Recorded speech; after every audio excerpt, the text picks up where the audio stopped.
Luca Nation, what's going on? So we're back with our second episode of the amazing partnership we have with Collectible, where they want to provide more transparency to the fractional marketplace. Okay, and this week it's crazy, guys. So yesterday was National. We have a hurricane moving into New York. Here I am at Bleecker for trade day. So if there's any background noise, sincerely apologize. Cage is going to run with most of the show, and I'm going to chime in because we have a ton of stuff to cover. I mean, yesterday was PWCC's premier auction, which went incredibly well, and there's a lot of cards that are going to move the fractional market this week. So without further ado, I want to kick off our second episode with Collectible. Give a shout out to our partner because this is the second week, and I'm really excited for this partnership to kind of develop. But the amount of data, transparent data that they send over is incredible. I'm not sure we're going to be able to do it justice in this next 30, 60 minutes, but we're sure going to do our best. And we think that it's going to be a valuable episode. We really do. Whether that's you, the investor who's looking at Collectible and the fractional marketplace and making plays, or you just want to get a macro kind of look at what's going on in the hobby, what auctions ended, what impact they're going to have. This is going to be an episode for any investor out there. Okay. And you could count on us to tune in weekly and give you a high level overview of what's going on in cards and memorabilia. So this is going to be a staple, and I'm excited. I'm going to kick it over to Cage because there's a ton of information we're going to go over. It's going to be dense. It's going to be in-depth. We'll probably get a ton of follow-up questions, and if you're that person and you want to send us any question, any DM, we're going to answer it. We're going to address it for you guys. So, Cage, it's been a long week, but we're going to deliver. You know, we always say rest at the end, not in the middle, right? So let's finish the week strong. It hasn't been the easiest week in terms of travel, weather, variables, but we show up day after day, and it's it's a compliment to our community, but I say that a lot. It's a testament to this guy. Let me before I jump into that, let me just tell you, it was amazing seeing you work the show. Cage is going on vacation tomorrow. He balances his family, but I know he's going to deliver some value, so you're going to want to stay tuned for this next 30 to 45 minutes because it's going to be an awesome episode. Cage, this is one of the intros that kind of like yours. This is 2.5 minutes in. I'm here. I'm just bantering. It's long. Which one of the? That's what she said. Which one of the data points? Which one of the? So listen. I mean, maybe you can pull up one of these, or while they're there, or whatever it is, we could talk about them. But we're lucky to do this, right? We got a lot of great feedback. From our last episode, a lot of great feedback from the audience. And we're kind of trying to direct you guys towards a different way of investing, a different way of putting money into your sports card and memorabilia portfolio, right? So it's not just, all right, I like Ted Williams, I'm going to go buy a Ted Williams card. It's, I like Ted Williams, I have a Ted Williams card, but there's also this amazing Ted Williams card out there, the Play Ball 1939 PSA 8 that I'm not going to own myself. There's just not enough of them to go around, to quote, some of the auction houses that make those type of descriptions.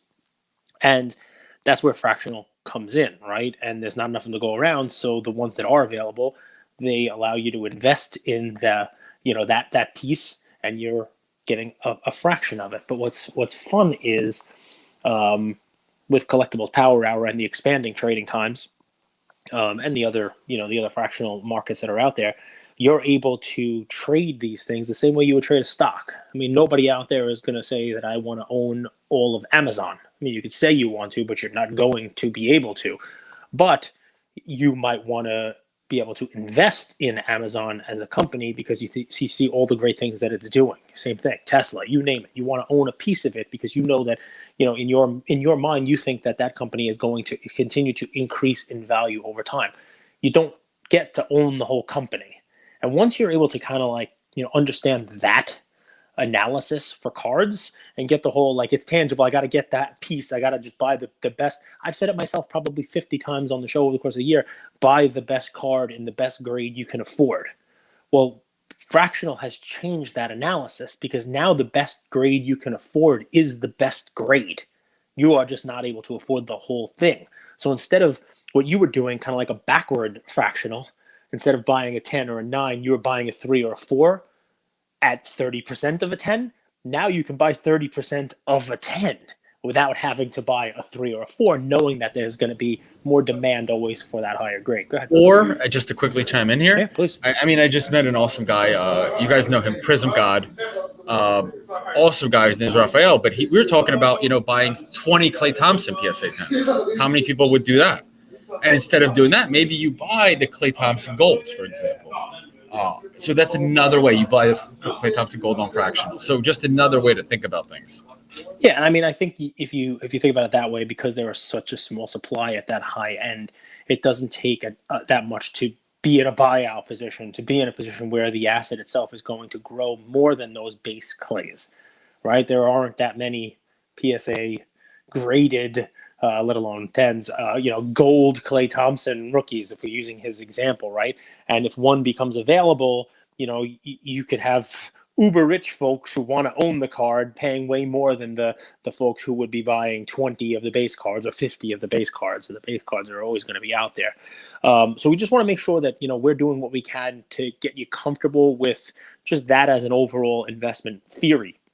You know what I mean? That you can still invest in the player, you can still invest in the asset without actually owning the entire tangible piece, right? You want to own a Joe Montana 10 and capture the growth of the 10 over time, the best Montana asset, rather than buying a 6 or a 5 or a 7, and that one not growing or appreciating as much as the best available card that's out there.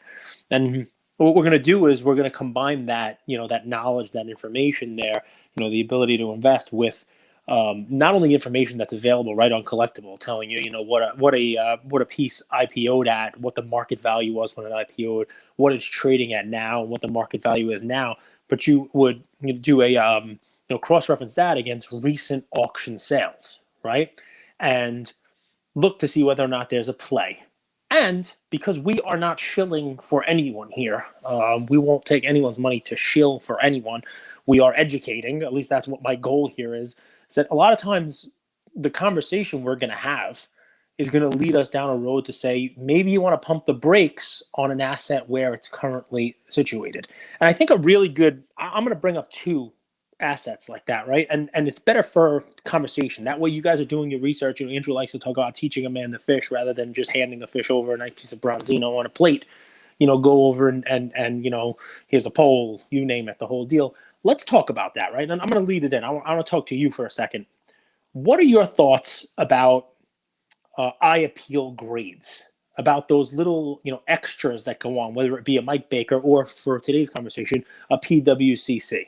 What do you think about the grading of grades, basically? Hey, this one's got a higher eye appeal. What are your thoughts on that? It obviously depends on the card, number one, right? Mm-hmm. So, I do see some value when it comes to Luka Silver Prism PSA 10 to talk about, this is the elite of the elite 2400. Mm-hmm. I don't understand the Mike Baker diamond on Mickey Mantle on the 10. It doesn't make a lot of sense when there's 3 of them out there. I also lean towards the way that PWCC did it to the way Mike Baker did it. I didn't like the sticker on the card. I like that it's kind of a compliment. Hey, we're PWCC. We see a ton of cards on our premier auction, and we have this exceptional, superior, and I think it's average. I don't know the third one, but I do like that. I didn't love the Mike Bayer one, but I don't know enough. I don't know enough, but it depends on the card, in my opinion. And I think I like the way that PWCC did it as a compliment. It's not attached to the card versus the way that Mike Baker did it. Okay, so we have those eye appeal grades, PWCC, and we're going to talk about those in a second. And guys, just in case anybody doesn't know what that is, you're tuning in here. Maybe you're someone who invests in the fractional space and doesn't do cards as much as we do on a daily. There are entities out there like PWCC that has a an evaluation within the grade. So the card is a 10, like a Michael Jordan 86 Fleer or a 79 OPC Gretzky. But they've looked at a lot of those. They have dozens of them in their own vault, and they're able to do a side-by-side comparison and say, okay, this one has a PWCC designation. It's got a sticker. It's got a label that this is one of the top 5%, 10%, or 15% that we've seen out there. And what we've noticed is that those have carried a premium, right? They've carried a premium. So let me talk to you guys about why this is actionable, right? Why this makes sense. And we're going to look at some of the PWCC auctions that ended last night on 2 high-end cards that are also available in the collectible secondary market in the same grade. So very applicable analysis here. And if we take nothing from this episode, if we're going to put a pin in it at the 10-minute mark and talk about what the title of this episode is going to be, it's going to be Headlines Matter. And people don't read past the headlines that often. They see the headline and that's the news story. They don't dive deeper than the headline. And on 2 items that are in the collectible secondary market that both sold last night, that factor, that, hey, don't look past the headlines, is going to come into play. One of them is something I would tell you to pump the brakes on, and we can talk about it. And the other one is more of, I think that it will rise this week, but probably shouldn't rise this week. And let me explain, right? So the 2 cards I'm looking at, one of them is the LeBron Black that I gave as a play last week, the 2003 Topps Chrome Black refractor in BGS 9.5. And the other one is the 1979 OPC Wayne Gretzky in PSA 10. And I would tell you that I'm gonna go ahead and pull it up on YouTube. Sure. Which one you want to? I'm gonna do both. First? Okay, Black refractor. So let's talk about the LeBron first, right? So you're gonna pull up the 2 of them that are there. So let's just talk about right now, right? Neither of these are PSA 10s. The LeBron that sold last night and the LeBron that sold that is currently available in the collectible market, right? So you see the subgrades on these. Remember, 10, 10, not a 10, you name it, 9, 5 subgrades. You know, people like the different subgrades. People will value the subgrades, you name it. But basically, what we're looking at is it appears that last night in the PWCC auction, you want to check the subgrades on this one here, the 9.5 that's in collectible. If you can zoom in on that one for me, sold for $96,000, right? So this one here has all 4 subgrades. And how about the PWCC one? Okay, this is a 9.5. Take a look. There you go. So we're looking at it, and it's a min gem. It's not a quad gem. This one has a 9, I believe, for centering. I can't really see too well. But so here's the fun, right? It's a 9 for centering. Yes, okay, good. Which is a big one. I mean, that card notoriously has bad centering. Yep. And people don't pay for, ones that have bad centering. So here's the headline. The headline is, on collectible, there is a current market cap, especially with the increase from last week that we talked about. There's a current market cap of $127,000 for this LeBron, right? 126 and change, 126,750, right? But a recent sale last night was for $96,000, right? The headline is, this card just sold for $30,000 less than what it's trading for on the secondary market and collectible. The action that's going to most likely happen because of that is that the valuation is going to come down. When this opens for secondary market, this is going to move closer to that $96,000 mark, right? Because now it looks like it's overpriced, right? So if you're in it and you bought in, you might want to try to get out, because I do see it's going to come down. If you're in it and you don't want to get out, I'm going to tell you it's okay to hold. If it does come down, I'm going to tell you I wouldn't jump in right at the beginning, but as it starts to come down as a result of this auction, I believe you're going to be able to find, whether it's a day in, 2 days in, a week in, you're able to find this one settling in at a price closer to what it ended at PWCC last night, and then be able to buy it for a steal. Because people are not, the headline is not going to say quad 9.5 at collectible is selling for this much, but a min gem that is off-centered and only got a 9 centering sold for 96. What it's going to say is the item that's available on collectible just sold for less. And it's not the same item, right? There's obviously something else to it that is going to make that, that item come down. And I believe if it does come down, it's a bargain, because the asset on collectible is a higher quality asset. Right, it is a quad 9.5, so not a bargain right now because of the headlines. I wouldn't mind holding it because I think it's still worth probably more than what it is. There's not a lot of quad 9.5s out there. There are a bunch with 9 centering. Remember, the card's I think out of 500, the black. So the centered ones carry a premium. this is important stuff, right? Because while it's not, hey, I'm giving you something here Sunday, Monday, when you get this, the market opens, boom, jump on it, right? Jump on it because you're going to be able to take advantage.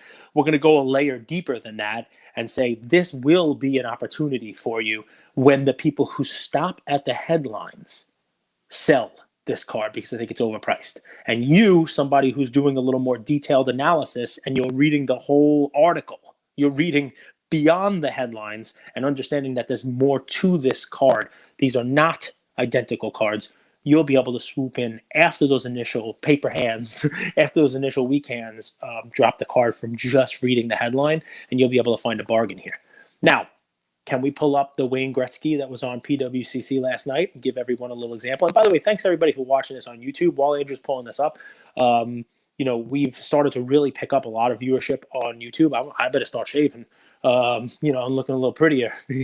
But this storm's got me. People, if there's one resounding piece of feedback was, wow, look at those two guys with matching haircuts.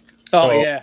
Maybe you need a shave, but whoever your barber is, he needs a raise because you and he are looking like twins. My little dude, his goes the other way. He doesn't want to be exactly like me. He's blonde and he's got the line and the part on the other side.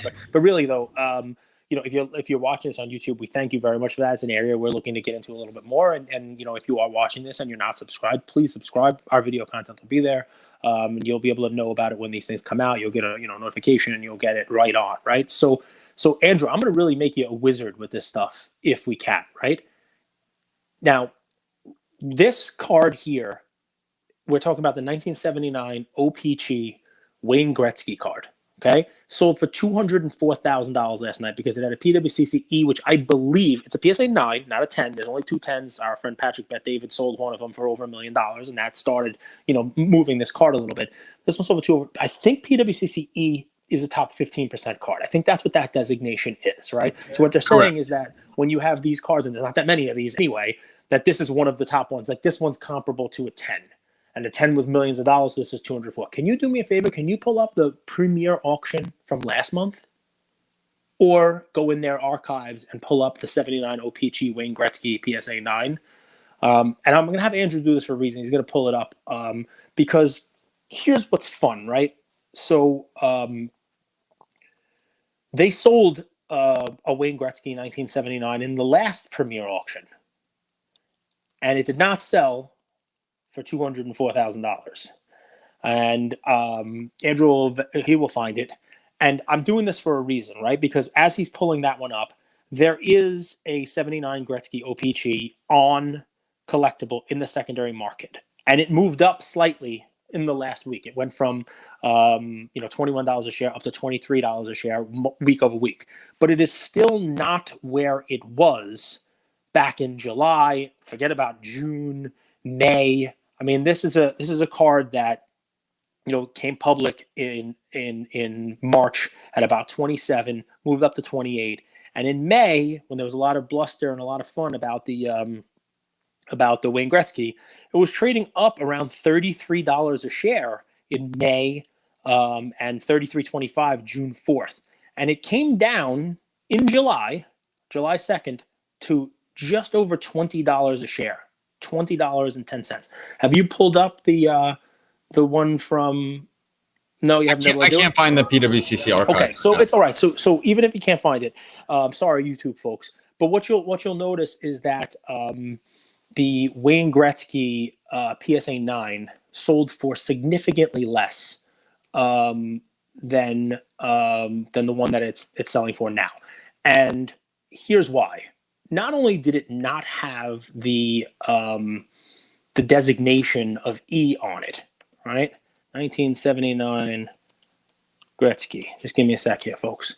So there's the archive. Not only did it not have the designation, but the card itself, the 79 Gretzky that was being sold previously, it had what I call an oil stain on the word Oilers. Okay, yes, it had an oil stain. So the word Oilers was sort of smudged, and it was in a 9 holder. So you can say that it was the exact opposite of the $204,000 one that was just put up for sale, because this one's the top 15%. I think you can make an argument that the one that was sold before it might have been bottom 15%. You know what I mean? And I don't know if you found the puppy yet, but I'll pull it up on the PSA webpage and direct everybody to it, because there's a reason, right? The card sold for significantly less because of the because of what we have going on with it. And I mean, you'll notice, Heritage sold one recently, which was a 9 for $144,000, so about 2/3 the price of what it sold for. So in any event, the card sold for significantly less. I think it sold for closer to $100,000. I mean, I would have to, I don't want to put Andrew too much on the spot, right? But you there? I didn't find it. I found some from March and stuff like that, but I didn't find a sale from July. You said PSA 9. So yeah, it was a PSA 9 sale. I was going to bid on it, and I remember we were talking about the card and saying, "Wow, this card, this is an interesting one. Like it's got a quote unquote like a smudge on the card." I don't even know if PSE put it up on their website, because I'm pretty sure people. You think they could have pulled it? Do you think they could have pulled it? No, it sold. It definitely sold, but I'll find it for the episode. I don't want to get derailed. The point that I'm trying to make here is that when that auction happened, a PSA 9 Gretzky, which was in the bottom percentages, right? It was an ugly PSA 9 Gretzky. People were talking about, let's send it back to PSA, right? And maybe they'll buy it from you. You know what I mean? Maybe that card sold for significantly less money, definitely less than $204,000, right? And here's a card, right? I mean, the last two, June, 150 at Golden, July, $144,000, and then August 11th, Golden auction. August 11th, Golden auction. Do you know how much it sold for in Golden? PSA 9 OPG Gretzky? PSA 9 OPG Gretzky. 133.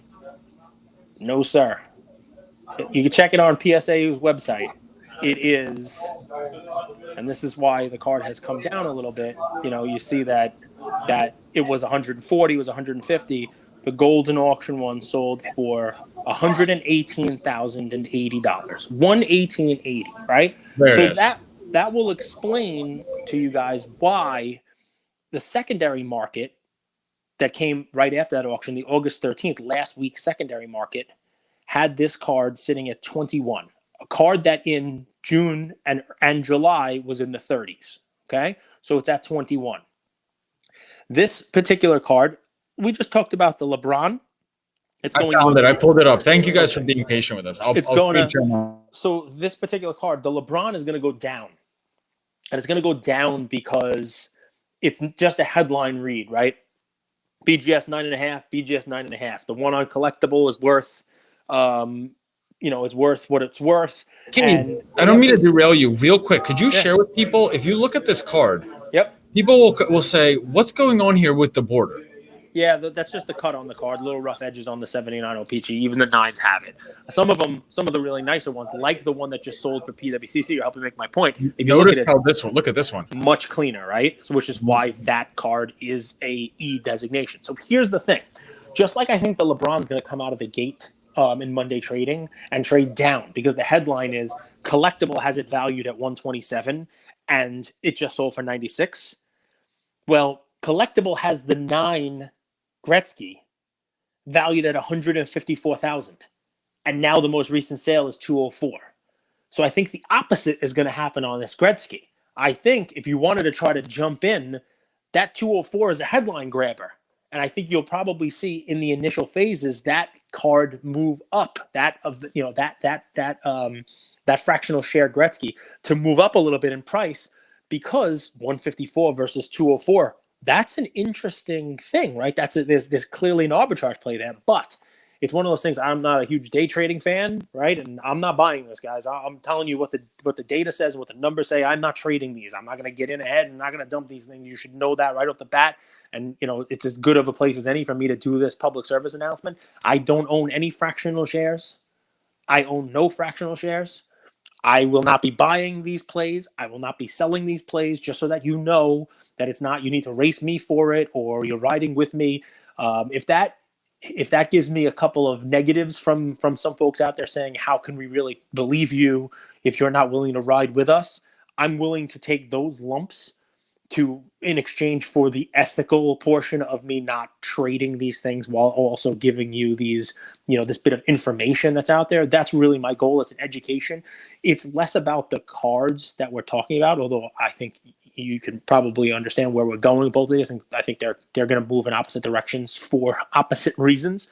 But it's really about the information behind it. You can look all of this up. Card Ladder has the data. I just looked up information on the PSA's own website, right? You can see what they're trading for. You can look at what things ended for in auction the weekend before secondary market opens, and you can make an informed decision and go a layer deeper than everybody else is going to go to understand why those movements are going to be there and how you might be able to capitalize after that initial spike or that initial drop. And I believe this one is going to spike, but it's not one that I think is warranted. I don't think a Gretzky PSA 9 O-Pee-Chee currently is worth $204,000. Although previously there were others that sold for over $200,000. But the reason this one sold for what it sold for is exactly what Andrew, who's not familiar with this card, saw.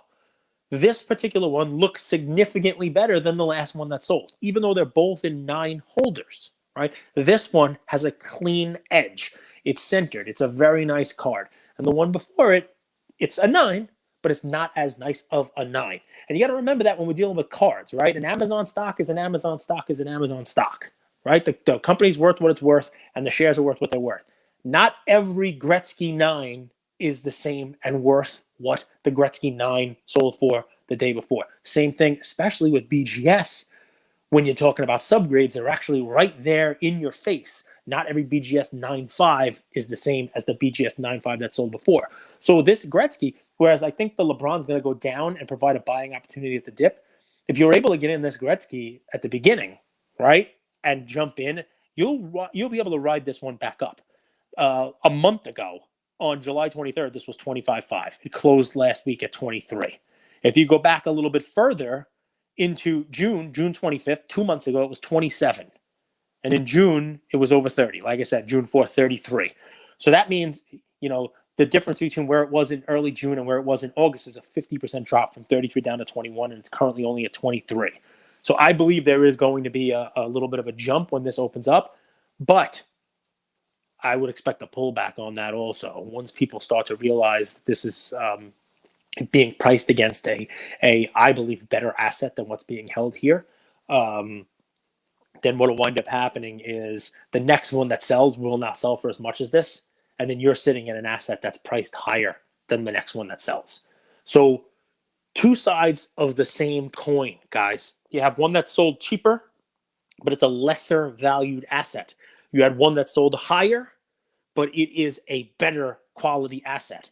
And you have the ability to, because you know that, and the vast majority of people out there don't, you have ability to maneuver with the market, kind of figure out what the market's going to do in reaction to those things, and utilize that layer below the headline, right? The headline clearly is, it's sold for this, so the collectible one is cheap. It's sold for this, so the collectible one is too expensive. But you now know neither of those headlines tell you the whole story, right? So that's the important piece for those guys. Can I ask you a quick question? Sure. I have some stuff too. What do you make of the Brady sale on PWCC? The 10 grade 10 auto, but it's not numbered versus the authentic numbered one. Yeah, well, I mean, the fact that a 1010 sold for $2 million and change, it's pretty crazy.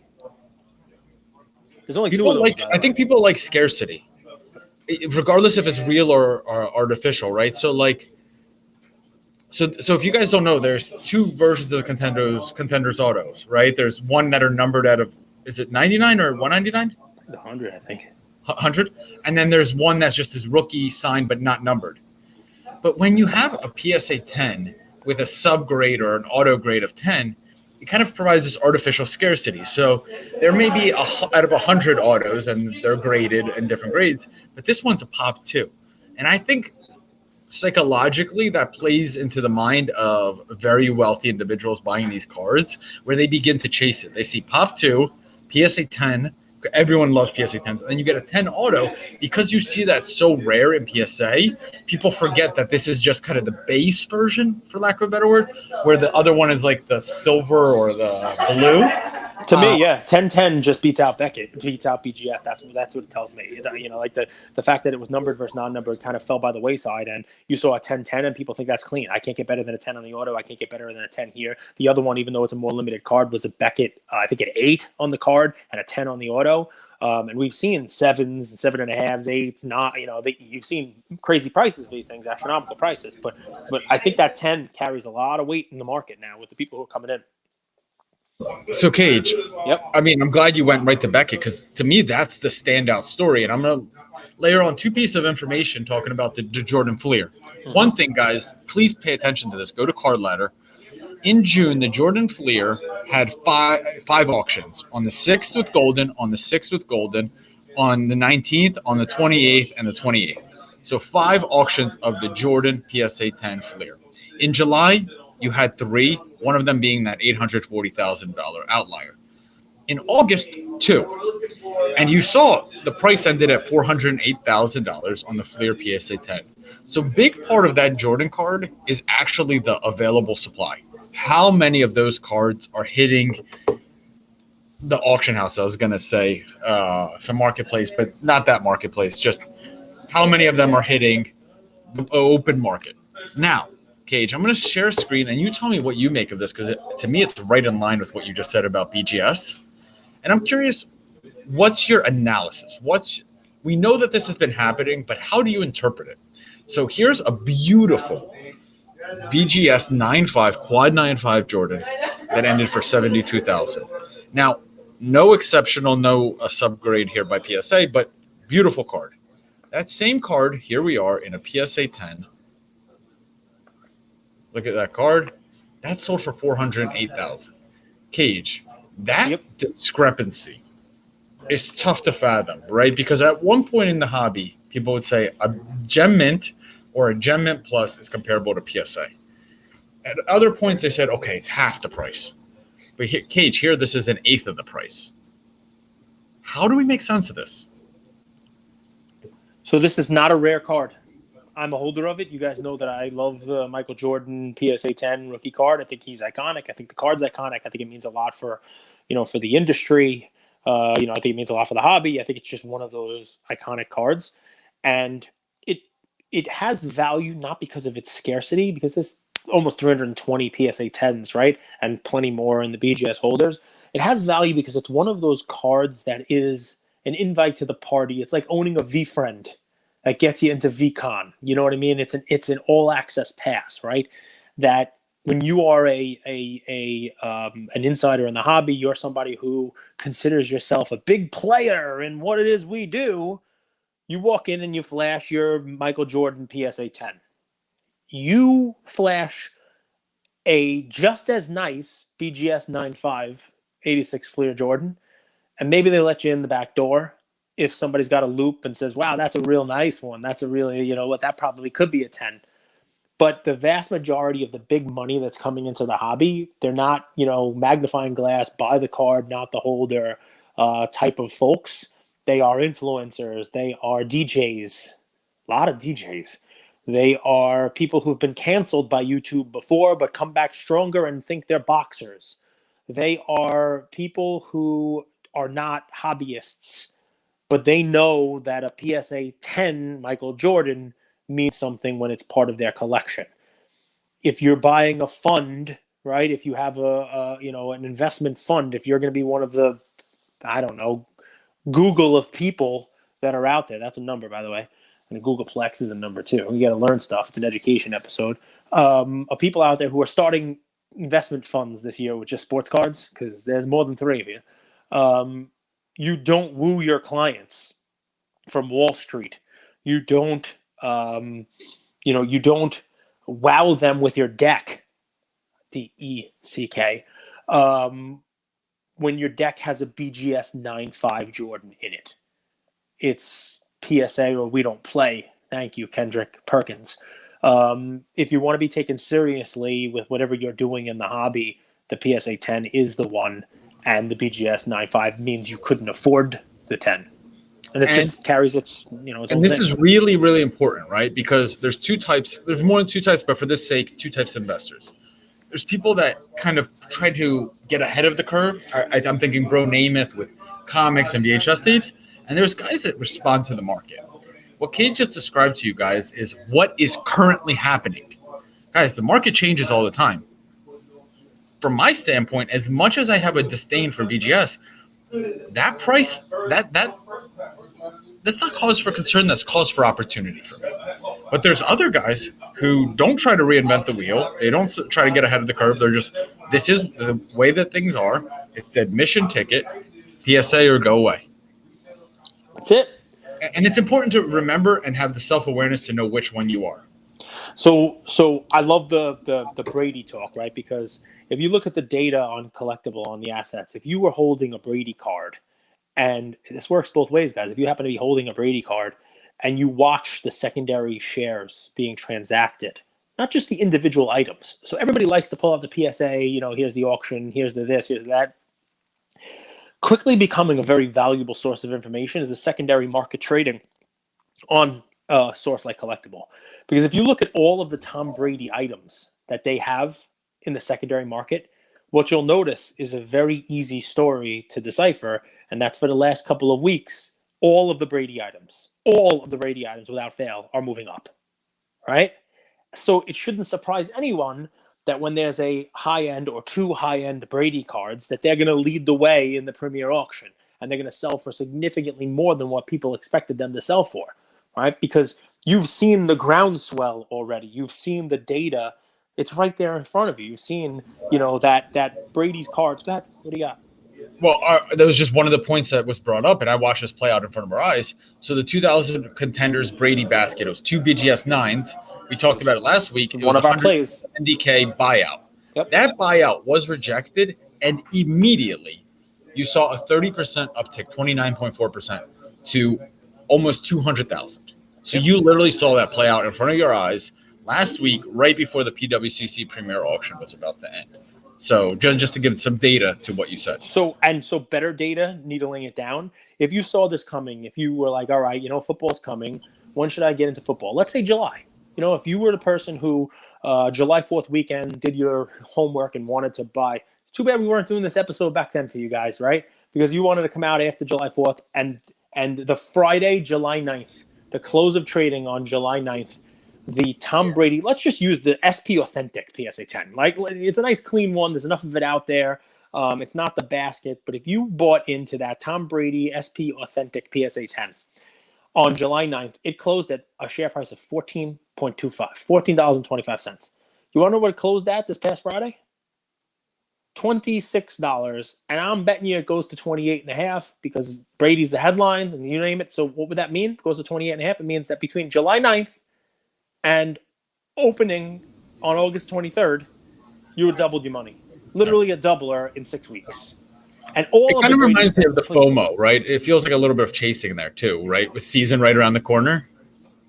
So here's what I like to do with stuff like that, right? So you may have missed that, right? And you may have some FOMO, right? But if you look at what's going on in Collectible, they have that Brady rookie from SP Authentic that has started to spike, and I believe it continues to go up. They have the Brady 2019 Flawless Veteran that, by the way, if you bought in on July 9th, was $8 a share, and it closed this week at $17.08 per share. More than double in 6 weeks on Tom Brady. Sort of like the buy in the offseason when no one's looking and hold on to it as we lead up into the preseason. $8 a share for that Brady Flawless.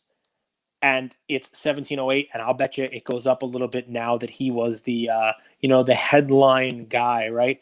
The playoff contenders basket. That's one that on July 9th was only 7.5. Now it's 11. That one's probably going to move. That's the one with two playoff contenders BGS 9s in it, right? So all of the Bradys have moved up. All of the Bradys are moving up. And with this headline, that contenders basket might be one to jump into because it has not doubled yet like the other ones. But can I give kind of we've given don't look at the headlines by themselves so you don't tell the whole story. Pull back a couple layers. Can I go a second layer in? And one of the ones that I think is kind of like let's call it the steal of the week here from a sneaky way. So that card, that Contenders card, can you pull that up again? What does it say on the slab? What does it actually say on the Tom Brady Contenders slab? Just the first couple words. I can't see that. You want to read it for me? Sure. Tom Brady playoff contenders, What 144 year? Tom Brady AU, What 2000. year? 2000 playoff contenders. Okay? So that's it. That's all I need to hear. 2000 playoff contenders, right? That is the card. That is the one that just sold for over $2 million. That's the one that Andrew talked about having the one number, the other number, you name it. So what have we learned over the last couple of years? What also trades up when the cards trade up? So we talked about how on July 9th, you could have got into Tom Brady at bargain prices if you bought into the Flawless, if you bought into the Contenders, if you bought into any of his individual cards. Almost all of them have doubled already, and they're going to continue to go up. There's something out there that on July 9th was trading at $12.25 per share, and it's currently at $12 a share. Slightly less than it was July 9th. Not double like everything else is, slightly less. So you can still get in on that July 9th price. Do you know what it is? Everybody types in Brady and looks for Brady. This is the 2000 Playoff Contenders Factory Sealed Hobby Box, which if the Brady card just went from being $1 million card to $2 and change million, what's the hobby box worth? Now, would I rather have the card itself and invest in that basket? Sure. But the basket, like all the other Brady cards, have already started to move up, right? And sure, you might be able to ride that wave up a little bit, but the box itself, the 2000 Playoff Contenders Factory Sealed Hobby Box, is still trading where it was. It's actually a little less than where it was, before that. But it's kind of it was 12.2, was down to 905. I like this play. In May, it was up as high as 13.75. It's only trading at 12 right now. And I think after people see the Brady's go up, the Brady individual card, this is the next best thing. It's the next place people will look. Are you worried that with a platform like Collectible where it's fractional, and I know we use wax as an investment, not to open and gamble, but people are thinking, why invest in wax where I'm never going to have the opportunity if I even wanted to open that? What are your thoughts on that? Someone's going to want to either open it or keep it sealed. We've had enough guests on our show. Opportunity for a buyout. That's what you're looking for. Not just a buyout, but just the value of it, right? I mean, it goes to reason. It stands to reason that if the cards you can get in a box are worth more, the box itself is worth more, right? We talk about buying wax as buying the draft class, buying the you name it, right? So am I telling you that box has a Brady in it? No. Does it have a chance? Sure. Do people buy sealed wax for two reasons? One, to keep it as an investment because it continues to go up, and two, with the breaking crew that we have building up, the groundswell of breakers, would you put it past one of these huge breaking companies at the next Investicon, national fancy show at Miami or wherever it's going to be to say, hey guys, Brady's a multi-million-dollar card. Who wants to get in a break? Who wants to buy in the high-end 2000 Playoff Contenders Factory Sealed Hobby Box break it and put in a buyout at this for a couple dollars more than what it's trading for? It's just, listen, there's a lot of data here. There's a lot of ways to invest in this, and we're trying to give you not the fish. You want to invest in this, you can. What the episode is supposed to be is supposed to tell you how we do the research, why we look at these things, why that LeBron may go down, and why that going down might be an overreaction and an opportunity for you to make some money. Why the Gretzky may go up, and how going up may also be an overreaction, and that you can take advantage of that overreaction, but be nimble and maybe get out of it because it might be a knee-jerk reaction to something that's wrong. And you're seeing all the Brady cards go up. Some of them have already doubled, right? I bet you that all the Brady stuff still goes up because, yeah, you've now seen the headline, and we talked about what headlines do. But there is this ancillary play, this alternative play, if you will, that if you can't get in the Brady's because they've already doubled, or you don't want to get into them because you think the upside is capped, well, here's one that's trading for basically what it was trading for, if not a little less. At the same time, those Brady cards were half the price. So to me, it's this is what we want you thinking about, right? They're not always easy. Can I throw an easy one out? Yeah? All right. So we'll throw an easy one out, right? So all of these have been non-traditional. You've had a Gretzky 9, but it's not the same 9. Not all 9s are created equal. You had a LeBron BGS 9.5 that all the 9.5s are not created equal. We'll talk about the headline. We talk about the centering 9 versus a quad 9.5. So the next thing I'm going to bring you is a nice, easy, straightforward play where all the subs are the same. Okay, in the auction last night, and I love looking at the auctions. The auction is going to give us an entire episode here. The Giannis RPA out of 10 BGS 9 with exactly the same subs as the one that's on collectible. Exactly the same subs, right? Out of 10. So about as similar a card as you're going to be able to find. You want to do actual comparisons here. The headline's going to tell the same story as the story does, right? So the BGS RPA out of 10. It sold last night for $60,000. Right? 56, 50, 7, whatever it was, right? It's currently priced at $48,000 on collectible, which means that there's about a 20% arbitrage play there for you. And it is the same card, right? It is the same subs. It's a BGS 9. There are not a lot of these cards out there. And if it's sold for 56, 57, 60, whatever it's sold for, and collectible has it at 48, it stands to reason that that's one of those ones you might want to jump into when the secondary market opens up, because it's probably going to see a slight jump up. And there you go. Lots of fun, right? RPA, BGS 9, same subs. I think it's at $9.75 a share. Let's see. Do I have a couple of other ones? Yes, of course I do. Baseball, across the board. Baseball, a little bit down. Right? Baseball, there's the one, 60, exactly. So 60,000. There were a couple of Giannis's sold. For the people watching on YouTube, Andrew's having some fun, man. He's just driving the ship. He's having some fun pulling up all the different Giannis's he can find. There's a lot of Giannis stuff out there, but you saw the right one. That's the $60,000 one versus 48, which if you do a little quick back of the envelope math, it's almost 30% premium. So before we get into your final plays, and I do have one question. Those are the plays. I just had some overarching talking points, but go ahead. So let me just read you guys like some announcements of what's going to happen this week, just IPOs. So today, Sunday, 8/28, when you guys are listening, Tiger Woods tournament shirts basket, IPOing. Tuesday, Kobe Bryant, when he switched to number 24, his first white jersey, game worn, IPOs Tuesday, 8/24. I think that's Kobe's birthday, actually. Wednesday, Babe Ruth, 1948 Leaf, SGC 8. Thursday, this is a name we haven't heard in a while, Cage. Roger Maris rookie card is IPOing. Nice. And then Sunday, insane logo, man. LeBron, Melo, Bosch, triple logo, man, 1 of 1. So just so you guys know what's coming up, those are the IPOs that are coming up. The past week, we had a Tiger Woods tournament shirt IPO on Sunday, Kobe number 24, and LeBron, Melo, Wade, Fleer, Crystal. Those are some recent IPOs for you guys, just so you know. And we have some awesome guests coming into Bleecker, so if I'm distracted, I apologize. Just got celebs left and right coming in.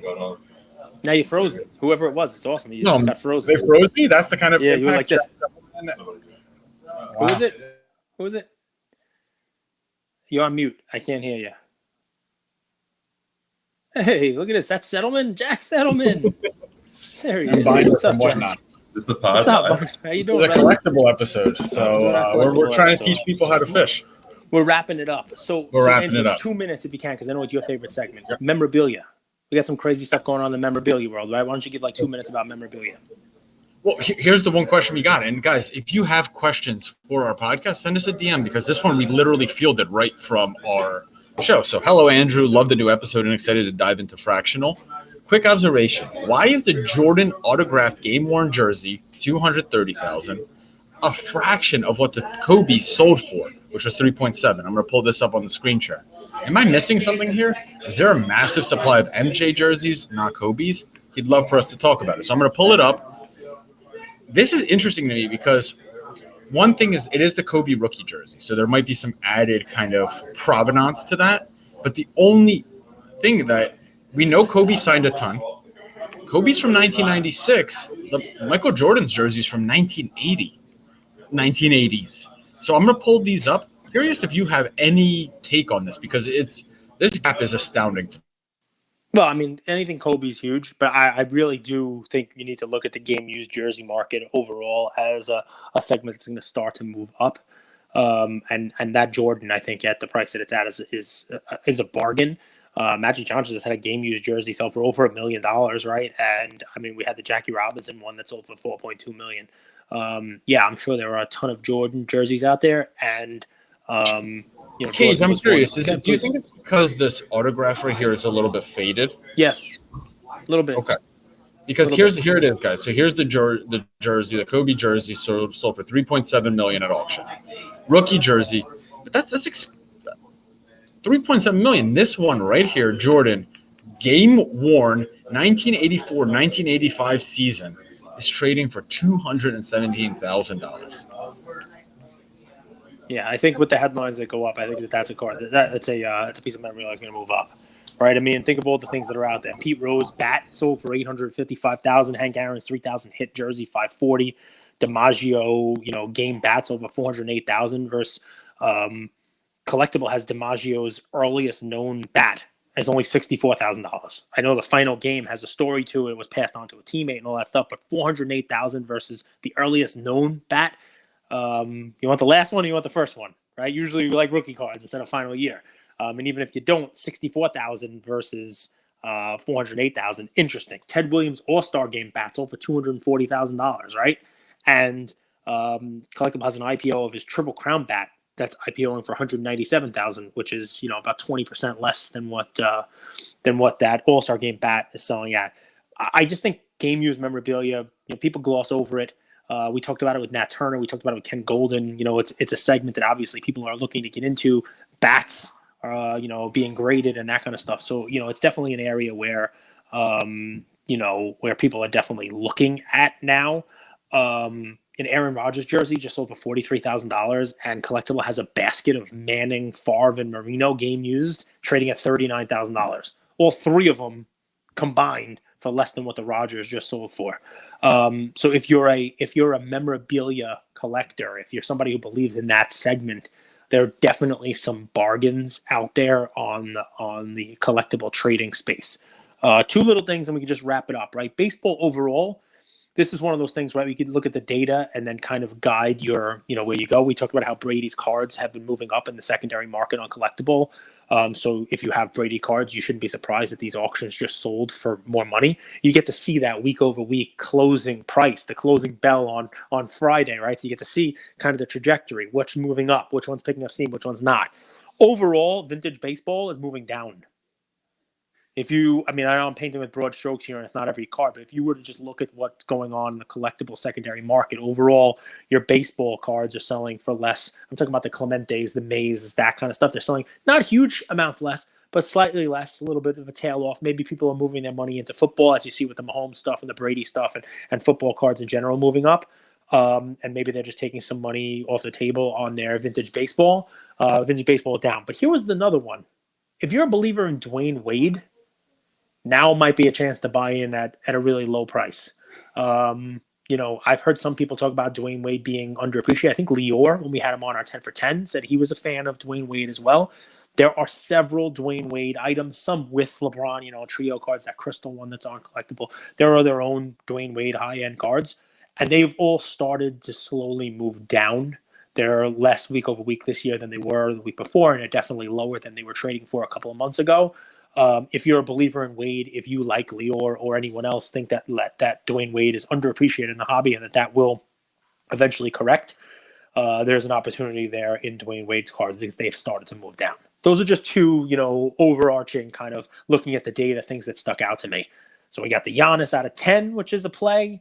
We've got O-Pee-Chee Gretzky. We've got LeBron Black. We've got the Brady basket, all of the Brady cards, and a sneaky play with the Brady, as part of the contender sealed wax. Lots of stuff to unpack here. Don't forget, people usually don't look past the headlines, and there's more to the story than the headline. Use that to your advantage. 1,000%, Cage. And I'll mimic what you said in the beginning. It's really to educate, right? It's to provide this overarching kind of what's happening in the market and what are the catalysts that are going to impact different securities, different assets, and how are they going to move? Really quick update. So quick question people had was international. is Collectible ever going to be international? Because right now it is just SEC regulated, so it's in the U.S. I just spoke with their team. It is something that they're working on. There's no specific timetable, but they've heard you guys loud and clear, and it's 100% a priority that they want to add to their repertoire is to allow international investors, which would, I think, just completely change the game if we could have people from Australia, Canada, Europe also investing in this fractional stuff, because I do believe they are much more used to not holding their cards, right? They're much more used to vaulting. I'm thinking of Hotshot, who's one of our fans from Asia, who he loves the vault because it's expensive and timely to have things shipped that far out of the country. So stay tuned. No specific update, but it's something that they're working on. Any final words, Cage? No. I think we beat the heck out of this one. We keep it in under an hour, and I think we got a lot of actionable stuff. The only final stuff, if you're on YouTube watching this, do subscribe to us, and two, if you have questions, obviously we're reading them, and we will ask the team at Collectible, and let us know what you think. Go ahead. You know what I think? People think you're a freaking jokester. They think you're funny, but they don't see the amount of preparation that you put in to make these type of episodes happen. And I love that our audience and our community are starting to see this side of you, because this MFer knows what he's talking about. Well, I can be both, right? We could be smart and funny. There's so few of us. Wow. Take care.